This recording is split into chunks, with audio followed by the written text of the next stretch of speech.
Assalamualaikum warahmatullahi wabarakatuh. Yang terhormat Bapak dosen pengampuh mata kuliah Sosiolingvistik Dr. Maskud SAG MPSI. Kami dari kelompok 5 Yuswandi NIM 2018 3014 dan Samawati U 2018 3043. Kami akan menjelaskan tentang interferensi dan integrasi. Langsung saja, saya sendiri akan menjelaskan tentang interferensi. Yang pertama, definisi interferensi.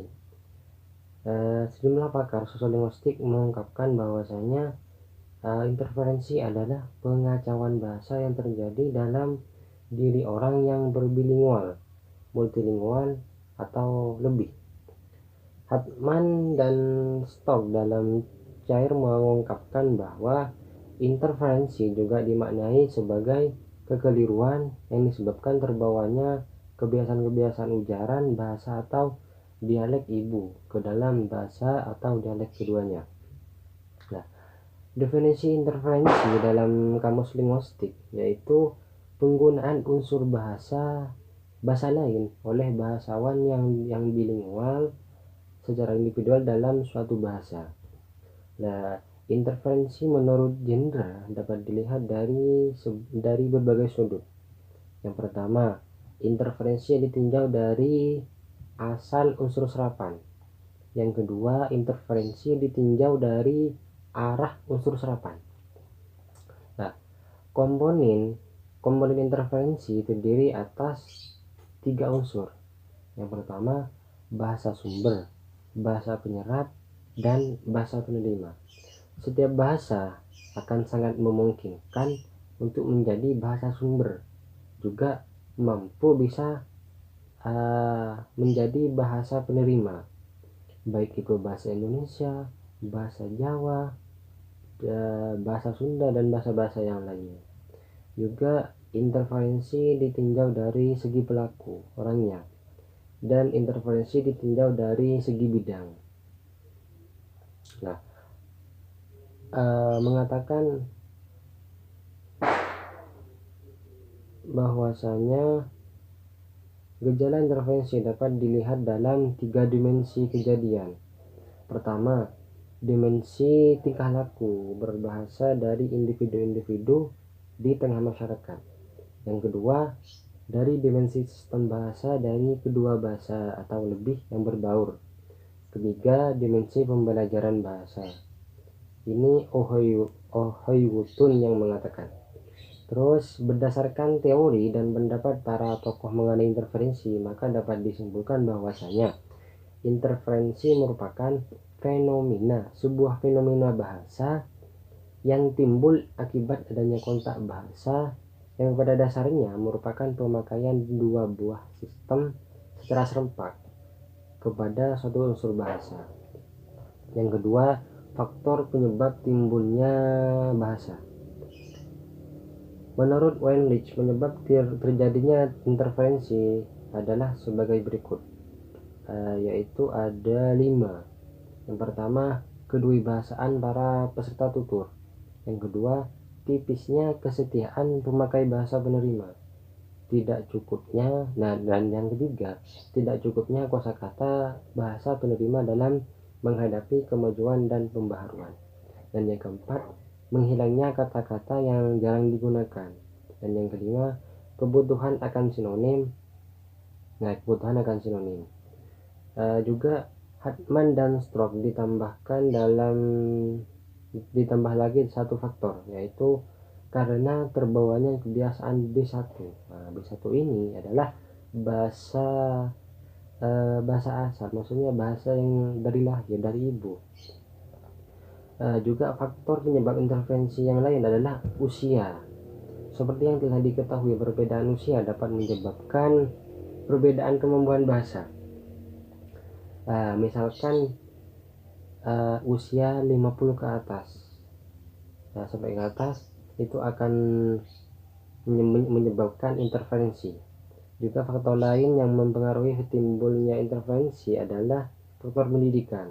Nah, semakin tinggi tingkat pendidikan, maka semakin baik pula kemampuan dalam berbahasa. Paling tidak etika berbicara dapat mereka kuasai. Nah, misalkan sudah sarjana, sudah doktor, pokoknya sudah berpendidikan yang tinggi, itu bahasanya akan baik dan etika bahasanya itu tertata. Dan yang selanjutnya macam-macam interferensi, ada 4. Yang pertama, peminjaman unsur suatu bahasa ke dalam tuturan bahasa lain, dan dalam peminjaman itu ada aspek tertentu yang ditransfer. Dan yang kedua, penggantian unsur bahasa dengan padanannya ke dalam suatu tuturan bahasa yang lain. Dan yang ketiga, penerapan hubungan ketatabahasaan bahasa A ke dalam morfem bahasa B, juga dalam kaitan tuturan bahasa B, atau pengingkaran hubungan ketatabahasaan bahasa B yang tidak ada modelnya dalam bahasa A. Dan yang terakhir, perubahan fungsi morfem melalui jati diri antara satu morfem bahasa B tertentu dengan morfem bahasa B dalam morfem bahasa A tertentu, yang menimbulkan perubahan perluasan maupun pengurangan fungsi-fungsi morfem bahasa B berdasarkan tata bahasa. Pada definisi interferensi yang dikemukakan oleh Wendick disebutkan mengenai adanya perubahan sistem suatu bahasa sehubungan dengan adanya persentuhan bahasa tersebut dengan unsur-unsur bahasa lain. Perubahan sistem bahasa yang dimaksud Wendick, seperti yang dikutip Eko Wardono, terjadi pada 3 unsur, yaitu unsur fonologis, unsur gramatikal, dan unsur leksikal. Yang pertama, interferensi fonologis. Interferensi fonologis ini adalah interferensi pada pengucapan atau lafal kata yang dikeluarkan dari mulut. Interferensi fonologis ini ada 2. Yang pertama interferensi fonemis dan interferensi fonis. Interferensi fonemis merupakan jenis interferensi fonologis yang dapat menyebabkan kesalahpahaman karena kata yang dimaksud ketika terinterferensi menjadi kata lain yang bermakna berbeda. Contohnya, ketika saya mengucapkan pati misalkan, mengucapkan pati kepada orang lain, padahal yang mau dikatakan pati itu adalah sebuah tepung. Terus yang kedua, interferensi fonis. Interferensi fonis merupakan jenis interferensi fonologis yang berupa membunyikan suatu bunyi dengan cara atau kebiasaan bahasa lain, tetapi tidak merubah fonem dalam bahasa sasaran. Contohnya, selalu, seharusnya selalu pakai e. Contoh lain, ramai, seharusnya yang betul itu ramai. Yang kedua, interferensi gramatikal. Interferensi gramatikal ini yaitu berkaitan dengan pengacauan dalam penggunaan imbuhan dan pola susunan kelompok kata atau kalimat. Interferensi gramatikal ini terbagi menjadi 2, interferensi morfologi dan interferensi sintaksis. Interferensi morfologi ini dapat diartikan sebagai pelanggaran berbahasa dengan adanya unsur serpihan dari bahasa lain dalam pembentukan kata dari bahasa itu sendiri. Contohnya, tolong ambilin pulpen saya. Nah, kata ambilin ini jadi pokoknya, yang sebetulnya adalah tolong ambilkan pulpen saya.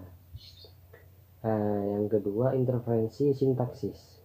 Interferensi sintaksis ini terjadi pada tataran kalimat, yaitu berupa tata kalimat atau pola penyusunan kalimat. Contohnya, ing diwae ora ana keamanan, ing kono pembangunan ora bisa kaleksanan kanthi beci. Yang maksudnya yaitu di mana saja tidak ada keamanan, di situ pembangunan tidak bisa terlaksana dengan baik. Terus yang ketiga, interferensi leksikal. Interferensi leksikal yaitu intervensi dalam hal penggunaan kata. Interferensi leksikal antara lain berupa intervensi leksikal struktural, interferensi leksikal berdasarkan kategori. Nah, intervensi leksikal struktural ini yaitu interferensi yang berkaitan dengan penyimpangan atau kekeliruan susunan, organisasi atau pengaturan kata. Intervensi leksikal berdasarkan kategori merupakan intervensi dalam hal kelompok kata atau golongan kata. Dan yang keempat yaitu intervensi semantik. Nah, lebih lanjutnya, Mechke dalam Fishman mengatakan masalah intervensi pada tingkat semantik terjadi ketika pembicara memperkenalkan struktur semantik baru. Meskipun sistem makna kedua bahasa mungkin sama, kombinasi dari satu bahasa ke bahasa lain menimbulkan struktur makna baru. Yang terakhir, yang keempat, dampak interferensi bahasa. Menurut Weinreich, interferensi sering dianggap sebagai peristiwa yang negatif. Kenapa? Karena masuknya unsur-unsur bahasa pertama atau bahasa kedua atau sebaliknya menyimpang dari kaidah bahasa masing-masing. Nah, cukup penjelasan dari saya tentang interferensi. Selanjutnya akan dijelaskan oleh teman saya itu Samawati yang akan menjelaskan tentang integrasi. Sekian dari saya. Assalamualaikum warahmatullahi wabarakatuh. Assalamualaikum warahmatullahi wabarakatuh. Baik, saya akan melanjutkan materi selanjutnya, yaitu integrasi bahasa. Integrasi bahasa ialah penggunaan unsur bahasa lain secara sistematis, seolah-olah ia merupakan bagian dari suatu bahasa tanpa disadari oleh pemakainya. Salah satu proses integrasi adalah peminjaman kata dari bahasa ke dalam bahasa yang lain. Proses integrasi yaitu dibedakan menjadi 4 macam. Yang pertama yaitu integrasi secara audial. Yang kedua yaitu integrasi secara visual. Dan yang ketiga yaitu integrasi secara penerjemah langsung. Dan yang keempat ialah integrasi penerjemah secara konsep. Jadi meskipun berbeda antara interferensi dan integrasi, sebenarnya memiliki sisi yang sama. Keduanya yaitu merupakan gejala bahasa yang terjadi sebagai akibat adanya kontak bahasa. Cukup dari saya. Wassalamualaikum warahmatullahi wabarakatuh.